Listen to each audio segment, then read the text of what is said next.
നമസ്കാരം. ഇഗ്നിയസ് അക്കാഡമിയിലേക്ക് എല്ലാ കൂട്ടുകാർക്ക് സ്വാഗതം. അപ്പോൾ PYQ ക്വസ്റ്റ്യൻസ് ആണ് നമ്മൾ പഠിച്ചുകൊണ്ടിരിക്കുന്നത്. കേട്ടറ്റിൻ്റെ പ്രീവിയസ് ക്വസ്റ്റ്യൻ സീരീസിലെ 4ാമത്തെ സീരീസാണ് നമ്മൾ ഇന്ന് പഠിക്കുന്നത്. അപ്പോൾ നോട്ട്സിന് വേണ്ടിയിട്ട് നിങ്ങൾ ഇഗ്നിയസ് അക്കാഡമി എന്ന് ടെലിഗ്രാമിൽ സെർച്ച് ചെയ്ത് ഗ്രൂപ്പിൽ അംഗമാവുക. Igneous academy. അപ്പോൾ കഴിഞ്ഞ ദിവസങ്ങളിലെ വീഡിയോസ് ഇഷ്ടമായി എന്ന് കരുതുന്നു. ഷെയർ ചെയ്യുക, നിങ്ങളുടെ കൂട്ടുകാർക്ക് സബ്സ്ക്രൈബ് ചെയ്യുക, നിങ്ങളുടെ കൂട്ടുകാർക്ക് അയച്ചു കൊടുക്കുക, സപ്പോർട്ട് ചെയ്യുക. അപ്പോൾ നമുക്ക് ഇന്ന് നമ്മൾ നോക്കുന്നത് എന്നത്തെയും പോലെ 20 ചോദ്യങ്ങളും അവയുടെ റിലേറ്റഡ് ഫാക്ട്സുമാണ്, കേട്ടിട്ടിലെ പ്രീവിയസ് ചോദ്യങ്ങൾ. അപ്പോൾ അതിൽ ഒന്നാമത്തെ ചോദ്യം, which learning method is not suitable for promoting social constructivist approach? Social constructivist അപ്രോച്ചുമായിട്ട് ബന്ധമില്ലാത്തത് ഏത് എന്നാണ് ചോദ്യം. സോഷ്യൽ കൺസ്ട്രക്റ്റിവിസവുമായിട്ട് നോട്ട് സ്യൂട്ടബിൾ, ബന്ധമില്ലാത്ത. അപ്പോൾ നോട്ട് വന്നു കഴിഞ്ഞാൽ അണ്ടർലൈൻ ചെയ്യണം, അല്ലെങ്കിൽ നമുക്ക് തെറ്റിപ്പോകും. സോഷ്യൽ കൺസ്ട്രക്റ്റിവിസവുമായിട്ട് ബന്ധമില്ലാത്ത ഇതാണ്. സോഷ്യൽ കൺസ്ട്രക്റ്റിവിസം എന്ന് പറയുമ്പോൾ അത് വൈഗോട്സ്കിയുടെ കൺസെപ്റ്റാണ്. വൈഗോട്സ്കി ലേണിങ്ങിനകത്ത് സോഷ്യൽ ഇൻ്ററാക്ഷൻ, അതുപോലെ തന്നെ ലാംഗ്വേജ്, സോഷ്യൽ ഇൻ്ററാക്ഷൻ, മറ്റൊന്ന് കൾച്ചർ, ഈ 3 ഘടകങ്ങളും ലേണിങ്ങിന് പ്രധാനപ്പെട്ടതാണ് എന്ന് പറയുന്ന തിയറിയാണ് social constructivist theory. Social constructivist theory ആദ്യമായിട്ട് ഇൻട്രൊഡ്യൂസ് ചെയ്യപ്പെടുന്നത് 2005 NCF ആണ്, നാഷണൽ കരിക്കുലം ഫ്രെയിംവർക്ക് 2005. അപ്പോൾ അത് ഗ്രൂപ്പ് ലേണിങ്ങിനാണ് പ്രാധാന്യം നൽകുന്നത്. ഗ്രൂപ്പ് ലേണിംഗ്, അത് വെച്ചിട്ടാണ് നമുക്ക് ഇതിന്റെ ഉത്തരം കണ്ടുപിടിക്കാൻ. ഗ്രൂപ്പ് ലേണിംഗ്, ഗ്രൂപ്പായിട്ട് പഠിക്കുന്നു, മറ്റുള്ളവരുടെ സഹായത്തോടുകൂടി, support of MKO, more knowledgeable അതേഴ്സിന്റെ സപ്പോർട്ടോടു കൂടിയാണ് പഠിക്കുന്നത് എന്നാണ് വൈഗോട്സ്കിയുടെ സോഷ്യൽ കൺസ്ട്രക്റ്റിവിസം പറയുന്നത്. അപ്പോൾ സോഷ്യൽ ഇന്ററാക്ഷൻ, ലാംഗ്വേജ്, കൾച്ചർ എന്നിവ ഈ ലേണിങ്ങിനെ ഇൻഫ്ലുവൻസ് ചെയ്യുന്നു എന്നാണ് വൈഗോട്സ്കിയുടെ തിയറി പറയുന്നത്. അപ്പോൾ ഏതാണ് സോഷ്യൽ കൺസ്ട്രക്റ്റിവിസ്റ്റ് ലേണിങ്ങുമായിട്ട് ബന്ധമില്ലാത്തത് എന്നാണ് ചോദ്യം. Cooperative learning, collaborative learning, learning by doing, question answer method.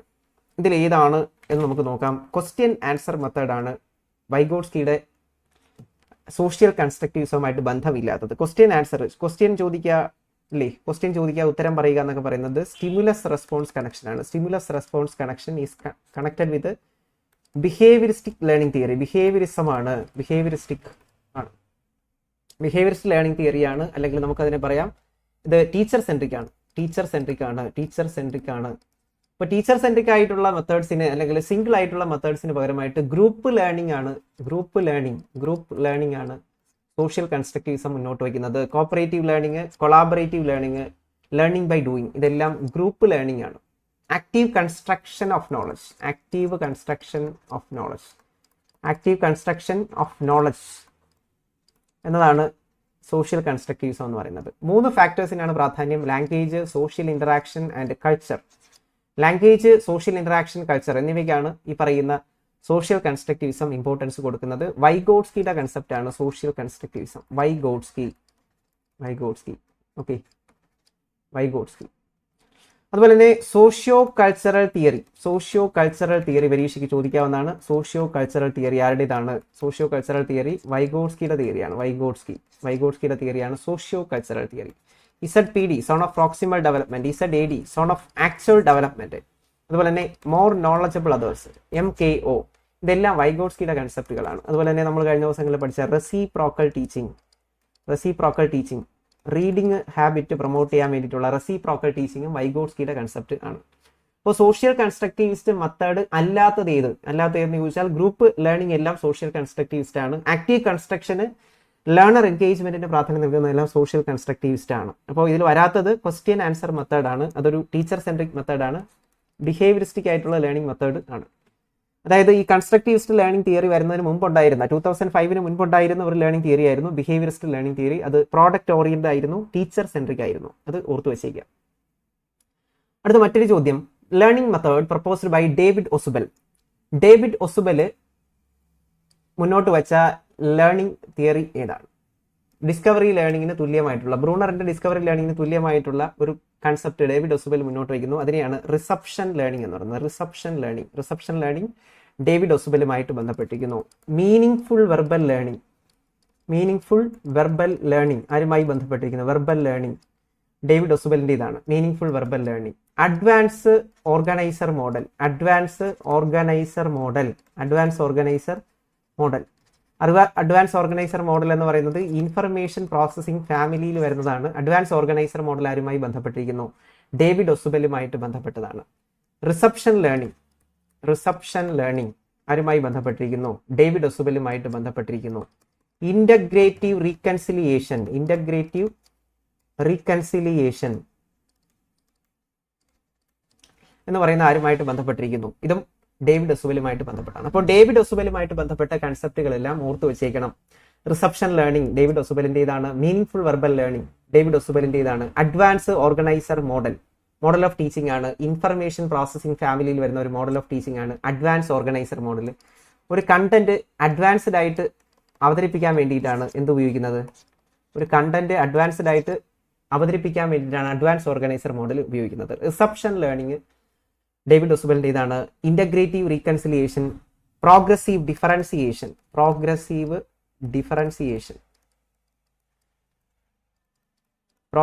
Differentiation എന്നൊക്കെ പറയുന്നത് ഇദ്ദേഹത്തിന്റെ കൺസെപ്റ്റുകളാണ്. അപ്പോൾ ഇതൊക്കെ ഓർത്ത് വെച്ചേക്കുക, പരീക്ഷയ്ക്ക് ചോദിക്കാം.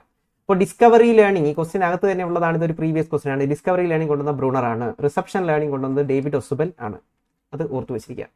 ഇനി അടുത്ത് വളരെ സിമ്പിൾ ആയിട്ടുള്ള ഒരു ചോദ്യം ചോദിച്ചിട്ടുണ്ട്. ഒരു കുട്ടിയുടെ മെന്റൽ ഏജും ക്രോണോളജിക്കൽ ഏജും സെയിം ആണ് എന്നാണ് ഇവിടെ പറയുന്നത്. കുട്ടിയുടെ സമൻ എന്നാണ് കുട്ടിയുടെ പേര്. മെന്റൽ ഏജും ക്രോണോളജിക്കൽ ഏജും സെയിം ആണ് എങ്കിൽ അവന്റെ IQ എന്താണ് എന്നാണ് ചോദ്യം. അപ്പോൾ അതിനു മുമ്പ് നമുക്ക് കുറച്ച് കാര്യങ്ങൾ പഠിക്കാനുണ്ട്. മെന്റൽ ഏജ് എന്ന് പറഞ്ഞാൽ മാനസിക വയസ്സ്. മെന്റൽ മെച്യൂരിറ്റിയാണ് മെന്റൽ ഏജ് എന്ന് പറയുന്നത്. മെന്റൽ ഏജ് എന്ന കൺസെപ്റ്റ് കൊണ്ടുവന്നത് Alfred Binet, father of intelligence ടെസ്റ്റിംഗിന്റെ ഫാദർ എന്നറിയപ്പെടുന്ന ആൽഫ്രഡ് ബിനെയാണ് മെന്റൽ ഏജ് എന്ന് പറയുന്ന കൺസെപ്റ്റ് കൊണ്ടുവന്നത്. എന്നാൽ IQ എന്ന ഫോർമാറ്റിലോട്ട് മെന്റൽ ഏജിനെ മാറ്റിയത് ഒരു വ്യക്തിയാണ് വില്യം സ്റ്റേൺ ആണ് IQ എന്ന കൺസെപ്റ്റ് കൊണ്ടുവന്നത്. Intelligent quotient. IQവിന്റെ ഡെഫിനിഷൻ ഓർത്തിരിക്കുക. MA/CA × 100. MA എന്ന് പറഞ്ഞാൽ mental age divided by chronological age CA × 100 ആണ് നമ്മുടെ ഇക്വേഷൻ എന്ന് പറയുന്നത്. അപ്പോൾ ഇവിടെ നമ്മൾ മനസ്സിലാക്കേണ്ട ഒരു കാര്യം,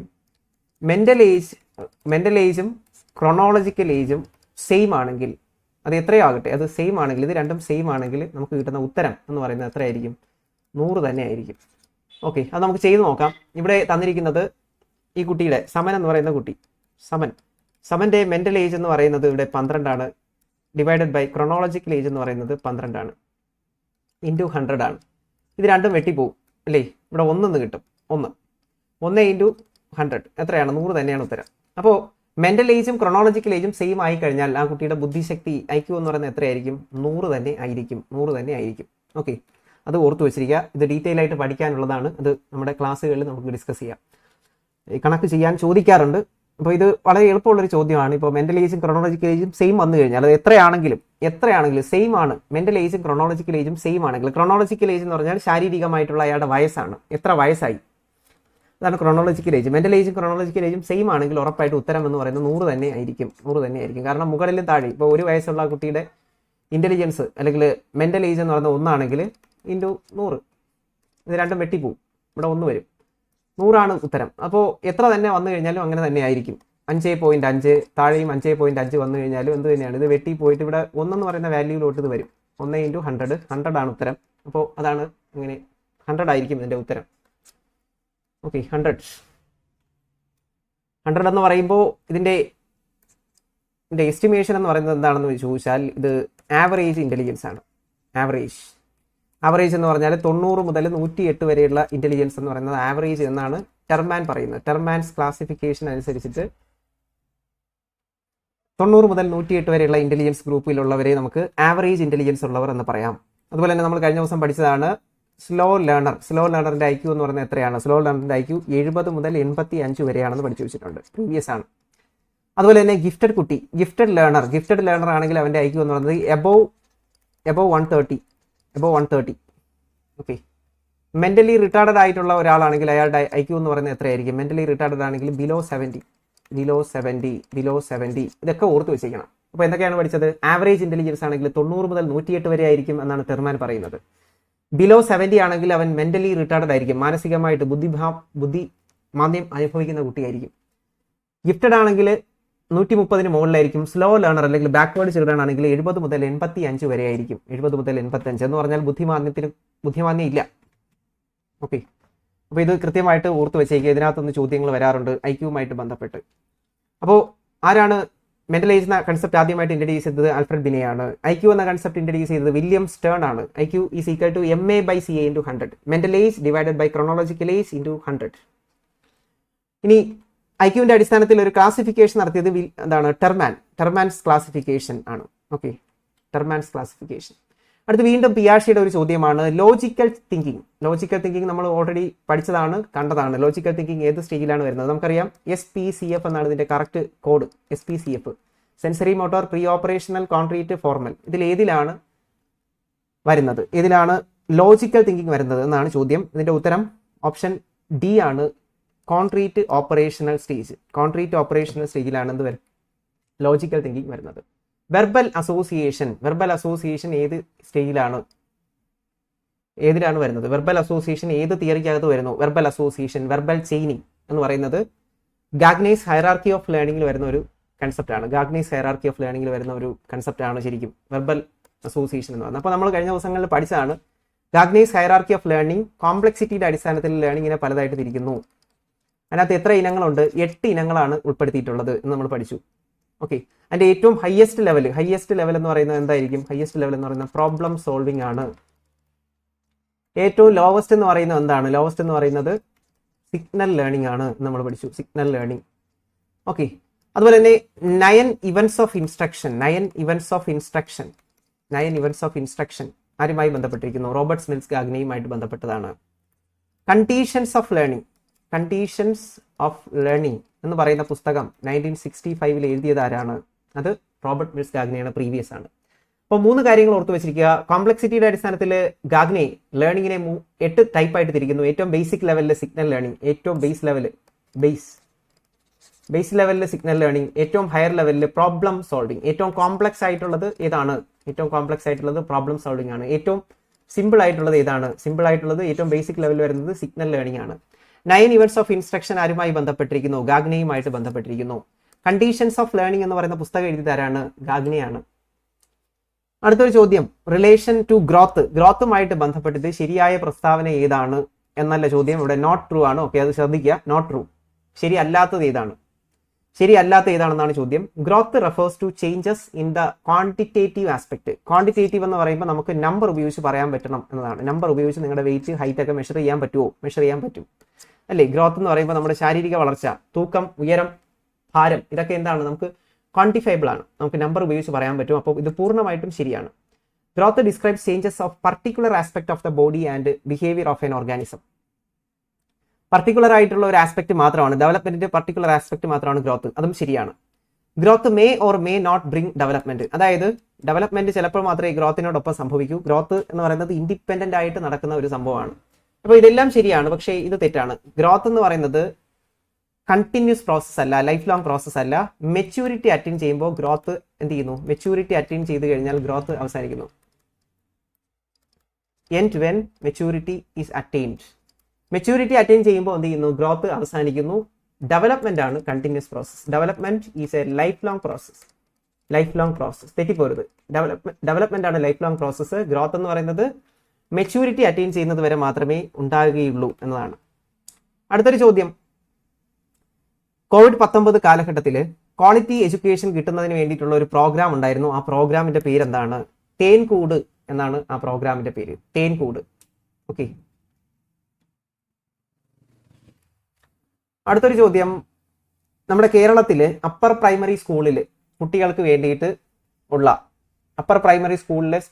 വേണ്ടിയിട്ടുള്ള ഗ്രേഡിംഗ് ഏത് രീതിയിലുള്ളതാണ്? ആ ഗ്രേഡിങ്ങിനെ വിളിക്കുന്ന പേരെന്താണ്? 5 പോയിന്റ് ഡയറക്റ്റ് ഗ്രേഡിംഗ് ആണ്. Direct grading. അപ്പോൾ ഗ്രേഡിംഗ് സിസ്റ്റം ആദ്യമായിട്ട് കൊണ്ടുവരുന്ന എവിടെയാണ്? CBSEയിലാണ്. CBSE ഗ്രേഡിംഗ് സിസ്റ്റം 2005 NCF ആണ് ഗ്രേഡിംഗ് സിസ്റ്റം ഇൻട്രൊഡ്യൂസ് ചെയ്യുന്നത്. NCF grading system. Grading system 2 തരത്തിലുണ്ട്. അതിൽ ഡയറക്റ്റ് ഗ്രേഡിംഗ് ആണ് നമുക്ക് ഇതിനകത്ത് പഠിക്കാനുള്ളത്. ഡയറക്റ്റ് ഗ്രേഡിംഗ് എന്ന് പറഞ്ഞാൽ എന്താണ്? ലെറ്റേഴ്സ് ഉപയോഗിച്ചുകൊണ്ട് തന്നെ ഗ്രേഡ് കൊടുക്കുന്നു. അതിനെ എന്ത് ചെയ്യുന്നു? വീണ്ടും ലെറ്റേഴ്സ് ഉപയോഗിച്ചുകൊണ്ട് തന്നെ അതിന്റെ ടോട്ടൽ ഗ്രേഡ് തയ്യാറാക്കുന്നു. അതായത് ഇവിടെ നമ്പർ എന്ന് പറയുന്ന ഒരു കൺസെപ്റ്റ് ഉപയോഗിക്കുന്നില്ല, നമ്പർ എന്ന് പറയുന്ന ഒരു കൺസെപ്റ്റ് ഇല്ല, നമ്പർ ഇല്ല. നമ്പർ ഉപയോഗിക്കാതെ തന്നെയുള്ള ഗ്രേഡിങ്ങിനെയാണ്, ലെറ്റേഴ്സ് മാത്രം ഉപയോഗിച്ചുകൊണ്ടുള്ള ഗ്രേഡിങ്ങിനെയാണ് ഡയറക്റ്റ് ഗ്രേഡിംഗ് എന്ന് പറയുന്നത്. 5 പോയിന്റ് ഡയറക്റ്റ് ഗ്രേഡിംഗ് ആണ് യു പി സ്കൂളുകളിൽ കേരളത്തിൽ ഉപയോഗിക്കുന്നത്. യു പി school okay 5 point direct grading രീതിയാണ് ഉപയോഗിക്കുന്നത്. ഇനി അടുത്തൊരു ചോദ്യം, ഇത് നമ്മൾ ഓൾറെഡി കണ്ടതാണ്, ലേണിംഗ് ഡിസബിലിറ്റി എന്ന ഒരു ഭാഗത്ത് നിന്നുള്ളതാണ്.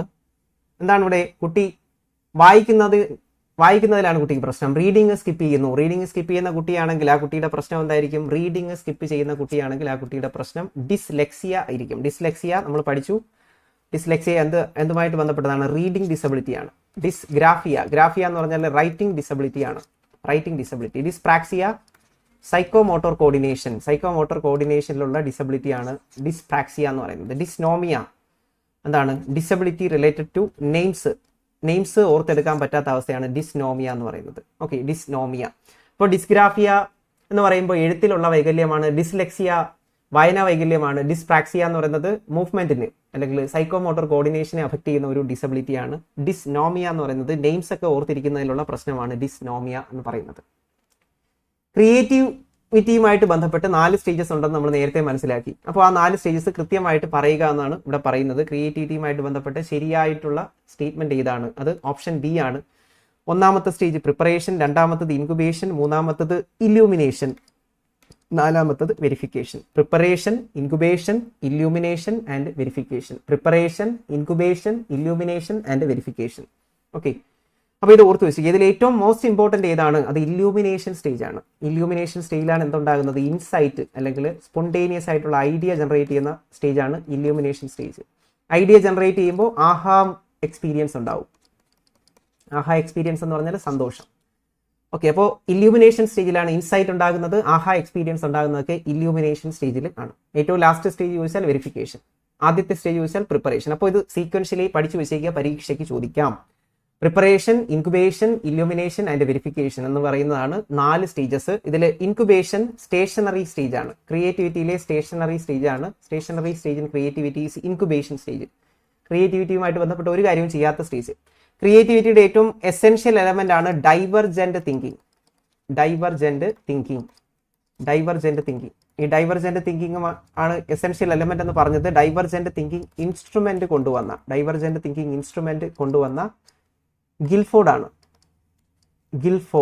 ഗിൽഫോർഡ് സ്ട്രക്ചർ ഓഫ് ഇന്റലക്ട് കൊണ്ടുവന്ന father of modern creativity research എന്നറിയപ്പെടുന്നത് ഗിൽഫോർഡിനെയാണ്. Father of modern creativity research JP Guilford ആണ്. എന്നാൽ ഫാദർ ഓഫ് ക്രിയേറ്റിവിറ്റി എന്നറിയപ്പെടുന്ന ആരെയാണ്? ഫാദർ ഓഫ് ക്രിയേറ്റിവിറ്റി EP ടോറൻസിനെയാണ് ഫാദർ ഓഫ് ക്രിയേറ്റിവിറ്റി എന്നറിയപ്പെടുന്നത്. ഓർത്ത് വെച്ചേക്കുക. Okay, father of creativity EP Torrance, father of modern creativity research Guilford. ഓർത്ത് വെച്ചേക്കുക. ക്രിയേറ്റിവിറ്റി എൻഹാൻസ് ചെയ്യുന്ന ഏറ്റവും പ്രധാനപ്പെട്ട ഒരു ടെക്നിക്കാണ് ബ്രെയിൻ സ്റ്റോമിംഗ് കൊണ്ടുവന്നത് ഓസ്ബോൺ. ക്രിയേറ്റിവിറ്റി എൻഹാൻസ് ചെയ്യുന്ന ഒരു മെത്തേഡ് ഓഫ് ടീച്ചിങ് ആണ്, ലേണർ സെൻട്രിക് മെത്തേഡാണ് ബ്രെയിൻ സ്റ്റോമിംഗ് എന്ന് ഓർത്തിരിക്കുക. അപ്പോൾ preparation, incubation, illumination and verification are the 4 major stages of creativity. Stationary stage ആണ് ഇൻക്യുബേഷൻ. ഏറ്റവും ഫേമസ് ആയിട്ടുള്ള സ്റ്റേജ് ആണ് ഇല്യൂമിനേഷൻ. ഏറ്റവും പ്രധാനപ്പെട്ടത് ഇല്യൂമിനേഷൻ സ്റ്റേജ്. ഇൻസൈറ്റ് ഉണ്ടാകുമ്പോൾ സന്തോഷം ഉണ്ടാകുന്നു, aha experience. Divergent thinking instrument ഒരു ക്രിയേറ്റിവിറ്റി ടെസ്റ്റ് ആണ്. JP ഗിൽഫോർഡ് ആണ് അത് ഇൻട്രൊഡ്യൂസ് ചെയ്തത്. JP ഗിൽഫോർഡ് ആണ് father of modern creativity research. Okay, അത്രയും കാര്യങ്ങൾ അവിടെ ഓർത്ത് വെച്ചേക്കുക. ഇനി അടുത്ത് വളരെ നല്ലൊരു ചോദ്യമാണ്, ആപ്ലിക്കേഷൻ ലെവലുള്ള ചോദ്യമാണ്.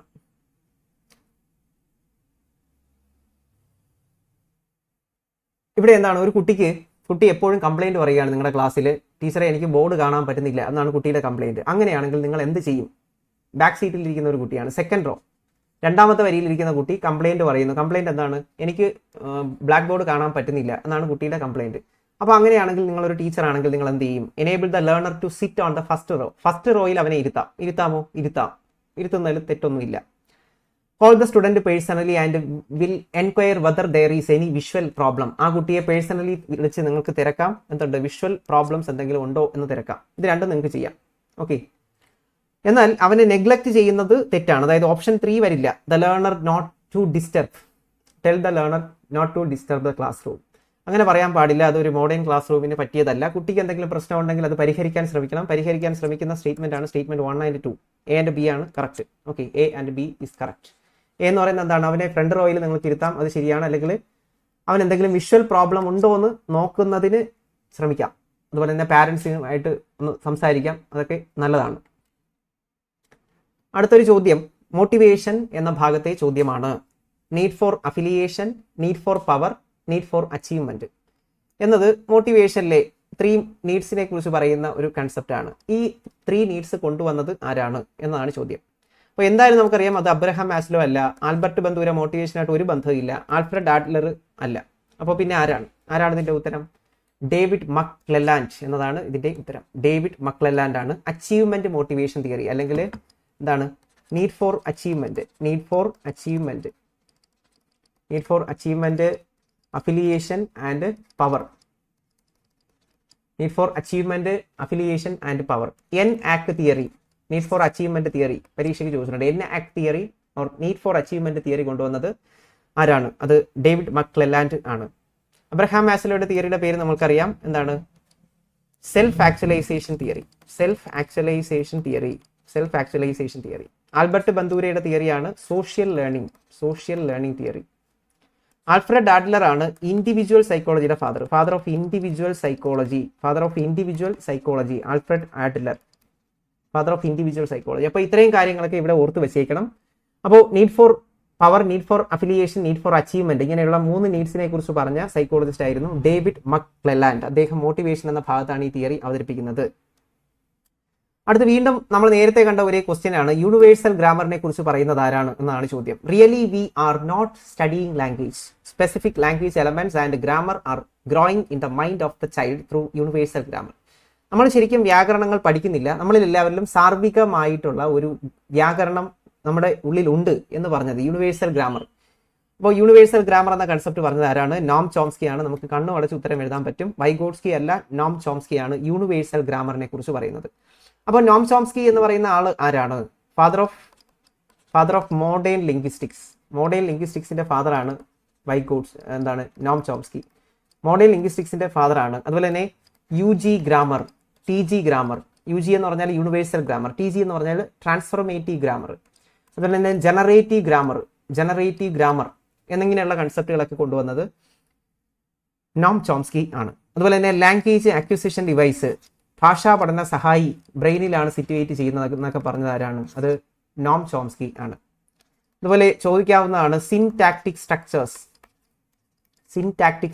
എന്ന് പറയുന്ന പുസ്തകം എഴുതിയത് ആരാണ്? പ്രീവിയസ് ആണ്. സിൻടാക്റ്റിക് സ്ട്രക്ചേഴ്സ് എന്ന് പറയുന്ന പുസ്തകം എഴുതിയത് ആരാണ്? നോം ചോംസ്കി ആണ്. അപ്പോൾ UG grammar, universal grammar, TG grammar, transformational grammar, generative grammar എന്നൊക്കെ പറയുന്ന കൺസെപ്റ്റുകൾ, language acquisition device, syntactic structure എന്ന പുസ്തകം, ഇതെല്ലാം ആരുമായി ബന്ധപ്പെട്ടതാണ്? നോം ചോംസ്കിയുമായിട്ട് ബന്ധപ്പെട്ടതാണ്. ചോംസ്കിയൻ കൺസെപ്റ്റ് ആണ്. അപ്പോൾ അത് ഓർത്ത് വെച്ചേക്കണം, ചോംസ്കിയുമായിട്ട് ബന്ധപ്പെട്ടതാണ് ഇതെല്ലാം എന്ന് ഓർത്തിരിക്കുക. ഓക്കെ. അതുപോലെ തന്നെ ലാംഗ്വേജ് ആൻഡ് മൈൻഡ് എന്ന് പറയുന്ന ഒരു പുസ്തകം അദ്ദേഹം എഴുതുന്നുണ്ട്. ലാംഗ്വേജ് ആൻഡ് മൈൻഡ് എന്ന് പറയുന്ന പുസ്തകവും അദ്ദേഹത്തിൻ്റെതാണ്. തോട്ട് ആൻഡ് മൈൻഡ് എന്നാണ്. ലാംഗ്വേജ് ആൻഡ് മൈൻഡ് വൈഗോട്സ്കിയാണ്. സോറി, ഓക്കെ, വെട്ടിക്കളയാം. ജെറോമസ് ബ്രൂണറിന്റെ ലാംഗ്വേജുമായിട്ട് ബന്ധപ്പെട്ട ഒരു കൺസെപ്റ്റ് ഉണ്ട്, LASS, language acquisition support system. പരീക്ഷയ്ക്ക് ചോദിച്ചിട്ടുണ്ട്. ലാംഗ്വേജ് അക്വിസിഷൻ സപ്പോർട്ട് സിസ്റ്റം കൊണ്ടുവന്ന ആരാണ്? ബ്രൂണറാണ്. Support system. ഓക്കെ. ലാഡ് കൊണ്ടുവന്നത് ചോംസ്കി, ലാസ് കൊണ്ടുവന്നത് ബ്രൂണറാണ്. ഇനി ലാംഗ്വേജുമായിട്ട് ബന്ധപ്പെട്ട് പിയാഷയുടേതാണ് ഈഗോസെൻട്രിക് സ്പീച്ച്, അതുപോലെ തന്നെ socialized speech, egocentric speech, socialized speech എന്നിവ പിയാഷയുമായിട്ട് ബന്ധപ്പെട്ടതാണ്. ഇനി വൈഗോട്സ്കിയുടെ ലാംഗ്വേജ് കൺസെപ്റ്റ് ആണ് പ്രൈവറ്റ് സ്പീച്ച്. അപ്പോൾ ഇതെല്ലാം കൃത്യമായിട്ട് ഓർത്തിരിക്കുക. അപ്പോൾ വൈഗോട്സ്കിയുടെ ലാംഗ്വേജ് കൺസെപ്റ്റ് ആണ് private speech. Noam Chomsky father of modern linguistics, universal grammar, transformational grammar, generative grammar ഒക്കെ അദ്ദേഹത്തിന്റെ കൺസെപ്റ്റുകളാണ്. സിൻടാക്റ്റിക് സ്ട്രക്ചേഴ്സ് എന്ന് എഴുതിയത് നോം ചോംസ്കിയാണ്. ജീൻ പിയാഷയുടെ ലാംഗ്വേജ് ആണ് ഈഗോസെൻട്രിക് സ്പീച്ച്, സ്വന്തമായിട്ട് കൂട്ടി സംസാരിക്കുന്നു. Socialized speech. ജെറോമസ് ബ്രൂണറിന്റെ ലാംഗ്വേജ് കൺസെപ്റ്റ് ആണ് ലാംഗ്വേജ് അക്വിസിഷൻ സപ്പോർട്ട് സിസ്റ്റം. ഓർത്തു വെച്ചേക്കുക. അടുത്തൊരു ചോദ്യം, self awareness, self regulation, self motivation, empathy and social awareness. ഇതൊക്കെ ഇമോഷണൽ ഇന്റലിജൻസിന്റെ എലമെന്റ് ആണ്. ഇമോഷണൽ ഇന്റലിജൻസിന്റെ എലമെന്റ് ആണ് self awareness, self regulation, self motivation, empathy and social awareness. ഈ എലമെന്റ്സിനെ കുറിച്ച് പറഞ്ഞത് ആരാണ് എന്നാണ് ചോദ്യം. ഡാനിയൽ ഗോൾമാൻ ആണ്. Daniel Goleman, father of emotional intelligence. Emotional ഇന്റലിജൻസിനെ കുറിച്ച് പറഞ്ഞ ഇമോഷണൽ ഇന്റലിജൻസ് എന്ന പുസ്തകം എഴുതിയ വ്യക്തിയാണ് ആര്? Daniel Goleman. എന്നാൽ ഇമോഷണൽ ഇന്റലിജൻസ് ആദ്യമായിട്ട് ഇൻട്രൊഡ്യൂസ് ചെയ്യുന്നത് പീറ്റർ സലോവിയും ജോൺ മേയറും കൂടെ ചേർന്നിട്ടാണ്. Salovey and Mayer, Peter Salovey and John Mayer. Okay, coin ചെയ്തത്, പോപ്പുലറൈസ് ചെയ്തത് ആരാണ്? പോപ്പുലറൈസ് ചെയ്തത് ഡാനിയൽ ഗോൾമാൻ ആണ്. അപ്പോൾ ഇതിനെക്കുറിച്ച് പറയുന്നത് self awareness, regulation, self motivation, empathy, social awareness എന്നിവയെ കുറിച്ചൊക്കെ പറഞ്ഞത് ഡാനിയൽ ഗോൾമാൻ ആണ്. ഇമോഷണൽ ഇന്റലിജൻസിലെ ഏറ്റവും പ്രധാനപ്പെട്ട ക്വാളിറ്റിയാണ് എംപതി. Okay, empathy. ഇതിനകത്ത് 2 തരത്തിലുള്ള സ്കില്ലുകളാണുള്ളത്. ഇന്റർപേഴ്സണൽ, നിങ്ങൾ മറ്റൊരാളിനെ നന്നായി മനസ്സിലാക്കുന്നു. ഇൻട്രാപേഴ്സണൽ, നിങ്ങളുടെ പ്രശ്നങ്ങൾ അല്ലെങ്കിൽ നിങ്ങളുടെ നല്ല ക്വാളിറ്റീസ് നിങ്ങൾ മനസ്സിലാക്കുന്നു. അപ്പോൾ ഈ ഇമോഷണൽ ഇന്റലിജൻസ് ശരിക്കും പറഞ്ഞാൽ എന്താണ്? MI തിയറിയുമായിട്ട് ബന്ധപ്പെട്ടതാണ്. MI തിയറി, ഇതിന്റെ ബേസ് MI തിയറിയിലാണെന്ന് ഓർത്തിരിക്കുക. കാത്തറിൻ എം ബ്രിഡ്ജസ്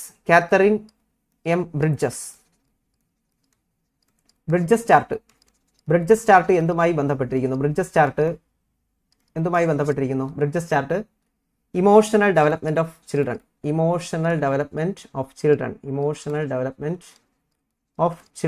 കുട്ടികളുടെ ഇമോഷണൽ ഡെവലപ്മെന്റുമായിട്ട് ബന്ധപ്പെട്ട ഒരു ചാർട്ടാണ് കാതറിൻ എം ബ്രിഡ്ജസിന്റെ ബ്രിഡ്ജസ് ചാർട്ട്. പ്രീവിയസ് ചോദ്യം ആണ്. അടുത്ത് ഒരു ബയോളജിയിലെ ചോദ്യമാണ്. Region of the brain control the complex mental activities such as thought, planning. തോട്ടിനെയും പ്ലാനിങ്ങിനെയൊക്കെ കൺട്രോൾ ചെയ്യുന്നത് ഏതാണ്? സെറിബ്രം ആണ്. സെറിബ്രം അല്ലെങ്കിൽ സെറിബ്രൽ കോർട്ടെക്സ് അല്ലെങ്കിൽ സെറിബ്രം ആണ് എന്ത് ചെയ്യുന്നത്? നിങ്ങളുടെ ചിന്തയും ഭാവനയും ബുദ്ധിശക്തിയൊക്കെ തീരുമാനിക്കുന്നത്. ഓക്കെ, നിങ്ങളുടെ ശരീര തുലന നിലയെ തീരുമാനിക്കുന്നത് എന്താണ്? സെറിബെല്ലം ആണ്. ശരീര തുലന നില, balance, body balance cerebellum.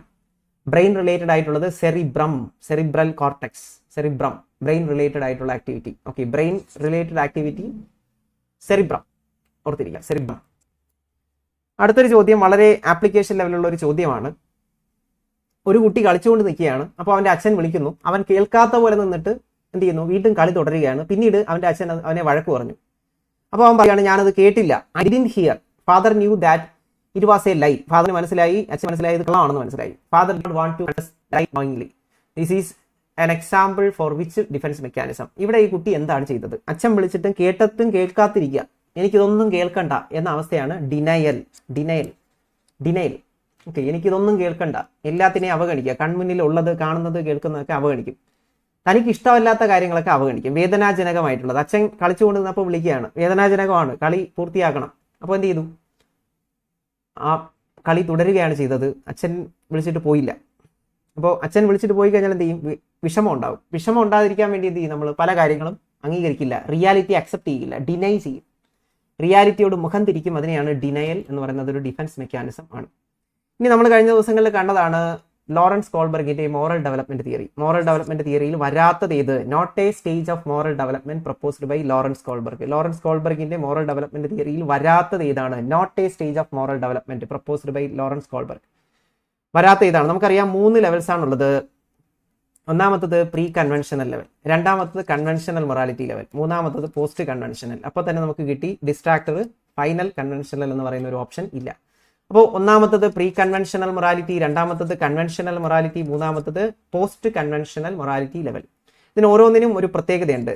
Pre conventional എന്ന് പറയുമ്പോൾ എന്താണത്? സീറോ മൊറാലിറ്റിയാണ്. സീറോ മൊറാലിറ്റിയുടെ കാലഘട്ടമാണ്. കൺവെൻഷണൽ സ്റ്റേജ് എന്ന് പറയുമ്പോൾ സോഷ്യൽ മൊറാലിറ്റിയുടെ കാലഘട്ടമാണ്. Social morality. ഇനി പോസ്റ്റ് കൺവെൻഷണൽ എന്ന് പറയുമ്പോൾ സെൽഫ് മൊറാലിറ്റിയുടെ കാലഘട്ടമാണ്. സെൽഫ് മൊറാലിറ്റി, സ്വന്തമായിട്ട് കുട്ടി മൊറാലിറ്റി ഡെവലപ്പ് ചെയ്തെടുക്കുന്നു. ഓക്കെ, അപ്പോൾ pre conventional morality stage zero മൊറാലിറ്റിയാണ്. കൺവെൻഷണൽ മൊറാലിറ്റി സ്റ്റേജിൽ സോഷ്യൽ മൊറാലിറ്റിയാണ്. സമൂഹത്തിനെ പേടിച്ചിട്ട് മോറൽ ആകാൻ ശ്രമിക്കും. പോസ്റ്റ് കൺവെൻഷണലിൽ കുട്ടികൾ സെൽഫ് മൊറാലിറ്റിയിൽ എത്തിച്ചേരും. പരീക്ഷയ്ക്ക് ചോദിക്കാം, അഡോളസെന്റ് കുട്ടികൾ ഏതിനകത്താണ്? പോസ്റ്റ് കൺവെൻഷണൽ മൊറാലിറ്റി ലെവലിലാണ്, സെൽഫ് മൊറാലിറ്റിയിലാണ്. ഓക്കെ, സ്വന്തമായിട്ട് മൊറാലിറ്റി ഡെവലപ്പ് ചെയ്തെടുക്കുന്നു. മോറൽ ഡെവലപ്മെന്റുമായിട്ട് ബന്ധപ്പെട്ട 3 തിങ്കേഴ്സ് ആണുള്ളത്. അതിലൊന്ന് കോൾബർഗ് ആണ് ഒന്നാമത്തെ വ്യക്തി. രണ്ടാമത്തത് പിയാഷെ. ഇനി കോൾബർഗിന്റെ തിയറിയെ ക്രിട്ടിസൈസ് ചെയ്ത ആളാണ് മൂന്നാമത്തെ വ്യക്തി. ക്രിട്ടിസൈസ് ചെയ്തത് കരോൾ ഗിലിഗൻ ആണ് മൂന്നാമത്തെ സൈക്കോളജിസ്റ്റ്. അപ്പോൾ എന്താണ് ഈ ലോറൻസ് കോൾബർഗിന്റെ തിയറിയുടെ ഒരു ക്രിറ്റിസിസം എന്ന് ചോദിച്ചാൽ മെയിൽ സെൻട്രിക് ആണ് എന്നതാണ്, അല്ലെങ്കിൽ പുരുഷന്മാരിലാണ് ഈ പഠനങ്ങൾ നടത്തിയത്, സ്ത്രീകളെക്കുറിച്ച് പഠിച്ചില്ല എന്നാണ് കരോൾ ഗിലിഗൻ പറയുന്നത്. അപ്പോൾ 3 പേരാണ് മോറൽ ഡെവലപ്മെന്റ് തിയറി കൊണ്ടുവന്നത്, കോൾബർഗ്, പിയാഷെ ആൻഡ് കരോൾ ഗിലിഗൻ. ഓർത്തു വെച്ചേക്കാം. ഒബ്സർവേഷണൽ ലേണിംഗ് ഓൾറെഡി കണ്ട ചോദ്യമാണ്, പ്രീവിയസ് തന്നെ ആവർത്തിച്ചുകൊണ്ടേയിരിക്കും. അപ്പോൾ നമ്മൾ 3ാമത്തെ ക്ലാസ് കഴിഞ്ഞ് ഇത് 4ാമത്തെ ക്ലാസ് ആണ്. അപ്പോൾ പ്രീവിയസ് ആവർത്തിച്ചുകൊണ്ടേയിരിക്കും. ഒബ്സർവേഷണൽ ലേണിംഗ് കൊണ്ടുവന്നത് ആരാണ്? Observational learning, modelling learning, imitation learning കൊണ്ടുവന്ന ആരാണ്? Albert Bandura and Walters. Albert ബന്ദൂരയും വാൾട്ടേഴ്സും ചേർന്നിട്ടാണ് ഇത് കൊണ്ടുവരുന്നത്. ഇവിടെ എക്സ്പെരിമെന്റിന്റെ പേരെന്താണ്? എക്സ്പെരിമെന്റിന്റെ പേരാണ് ബോബോ ഡോൾ എക്സ്പെരിമെന്റ്. അതുപോലെ തന്നെ ഇതിന്റെ സ്റ്റേജസ് പരീക്ഷയ്ക്ക് ചോദിക്കാറുണ്ട്. Attention, retention, motor reproduction, motivation and reinforcement. അപ്പോൾ ഇത് ഓർത്തിരിക്കുക, പരീക്ഷയ്ക്ക് ചോദിക്കും. Attention, retention, motor reproduction, motivation and reinforcement are the 5 stages of observational learning. Albert Bandura and Walters ആണ് ഇത് കൊണ്ടുവരുന്നത്. മോഡലിംഗ് ലേണിംഗ് എന്നതിനെ അറിയപ്പെടും. മോഡലിംഗ് ലേണിംഗ് അല്ലെങ്കിൽ ഒബ്സർവേഷൻ ലേണിംഗ് അല്ലെങ്കിൽ എന്താണ് ഇമിറ്റേഷൻ ലേണിംഗ് എന്ന് പറയും, അല്ലെങ്കിൽ സോഷ്യൽ കൊഗ്നിറ്റീവ് ലേണിംഗ് തിയറി എന്നും പറയാറുണ്ട്. സോഷ്യൽ കൊഗ്നിറ്റീവ് ലേണിംഗ് തിയറി എന്നും ഇതിനെ അറിയപ്പെടുന്നു. ഓർത്ത് വെച്ചേക്കുക. അടുത്തൊരു ചോദ്യം R.S. വുഡ്വർത്തിന്റെ ഒരു കൺസെപ്റ്റ് ആണ്. മെമ്മറി എന്ന ഭാഗത്തുള്ള ചോദ്യമാണ്. R.S. വുഡ്വർത്ത് മെമ്മറിക്ക് 4 ഫാക്ടേഴ്സ് ഉണ്ടെന്നാണ് പറയുന്നത്. വുഡ്വർത്ത് അപ്പോൾ 3 ഫാക്ടേഴ്സ് ഇവിടെ കൊടുത്തിട്ടുണ്ട്. ഒന്നാമത്തത് ലേണിംഗ്, രണ്ടാമത്തത് റിട്ടൻഷൻ, മൂന്നാമത്തത് റീകോൾ, നാലാമത്തത് ഏതാണ്? നാലാമത്തത് റെക്കഗ്നിഷൻ ആണ്. അപ്പോൾ R.S. വുഡ്വർത്തിന്റെ അഭിപ്രായത്തിൽ മെമ്മറിയിൽ 4 ഘടകങ്ങളാണ് ഉള്ളത്. പരീക്ഷയ്ക്ക് ചോദിച്ചിട്ടുണ്ട്, റിപ്പീറ്റഡ് ആയിട്ട് ചോദിക്കുന്നതാണ്. ഒന്നാമത്തത് ലേണിംഗ്, രണ്ടാമത്തത് റിട്ടൻഷൻ, പഠിച്ചത് നിലനിർത്തുക, റിട്ടൻഷൻ. അതിനുശേഷം പഠിച്ച കാര്യം മനസ്സിലാക്കുക, അതാണ് മൂന്നാമത്തത് റിക്കഗ്നിഷൻ ആണ്. പഠിച്ച കാര്യം കൃത്യമായി മനസ്സിലാക്കുക, റെക്കഗ്നിഷൻ, തിരിച്ചറിയുക. അടുത്ത നാലാമത്തത് റീകോൾ ആണ്, റിട്രീവൽ. അപ്പോൾ 4 ഫാക്ടേഴ്സ് R.S. വുഡ്വർത്തിന്റെ അഭിപ്രായത്തിൽ. വുഡ്വർത്തിന്റെ അഭിപ്രായത്തിൽ മെമ്മറിയിലെ 4 എലമെന്റ്സ് ഓഫ് മെമ്മറി ഏതാണ് എന്ന് പരീക്ഷയ്ക്ക് ചോദിക്കും. മെമ്മറിയിലെ 4 എലമെന്റ്സ് ഏതൊക്കെയാണ്? ഒന്ന് ലേണിംഗ് ആണ്, രണ്ടാമത്തത് റിട്ടൻഷൻ ആണ്, പഠിച്ച കാര്യം നിലനിർത്തുക. മൂന്നാമത്തത് എന്താണ്? റെക്കഗ്നിഷൻ, പഠിച്ചത് മനസ്സിലാക്കുക. നാലാമത്തത് റിട്രീവൽ. ഓക്കെ, അപ്പോൾ ലേണിംഗ്, റിട്ടൻഷൻ, റെക്കഗ്നിഷൻ, റിട്രീവൽ എന്നിവയാണ് പ്രധാനപ്പെട്ട 4 എലമെന്റ്സ് എന്ന് R.S. പറഞ്ഞത് മെമ്മറിയിൽ. ഇനി അത് ചോദ്യം, does not belong to the personality trait proposed by Gordon Willard Allport. ആൽപോർട്ടിന്റെ ട്രേറ്റ് അപ്രോച്ചിൽ വരാത്തത് ഏത്? ബിലോങ്. അപ്പോൾ Allport father of personality psychology ഫാദറാണ് ആൽപോർട്ട്. ഫാദറാണ്. അതുപോലെ തന്നെ ഇൻട്രൊഡ്യൂസ്ഡ് ട്രേറ്റ് അപ്രോച്ച് സൊസൈറ്റി. പേഴ്സണാലിറ്റിയിൽ സവിശേഷത സമീപനം അവതരിപ്പിച്ചത് ആൽപോർട്ടാണ്. ട്രേറ്റിനെ പേഴ്സണൽ ഡിസ്പോസിഷൻ ട്രേറ്റ് എന്നാണ് അദ്ദേഹം വിളിച്ചത്. പേഴ്സണൽ ഡിസ്പോസിഷൻ ട്രേറ്റ് എന്നാണ് ആൽപോർട്ട് വിളിച്ചത്. അപ്പോൾ ഇത് ഓർത്ത് വെച്ചിരിക്കുക. പേഴ്സണൽ ഡിസ്പോസിഷൻ ട്രേറ്റ് എന്ന ട്രേറ്റിനെ വിളിച്ചത് ആരാണ്? അത് ആൽപോർട്ട് ആണ്. ആൽപോർട്ട് ഒരു ഡെഫിനിഷൻ കൊണ്ടുവരുന്നുണ്ട് പേഴ്സണാലിറ്റിയെ കുറിച്ച്. Personality is the dynamic organisation പറയുന്ന ഡെഫിനിഷൻ ഓർത്ത് ചെയ്യുക. ഇതാരാണ് പറഞ്ഞത്?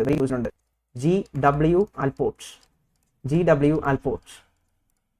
ഓക്കെ, അപ്പോൾ ആൽപോർട്ട് ട്രേറ്റ് അപ്രോച്ചിൽ 3 തരത്തിലുള്ള ട്രേറ്റിനെ കുറിച്ച് അദ്ദേഹം പറയുന്നു. Cardinal trait, central trait and secondary trait. Okay, secondary trait.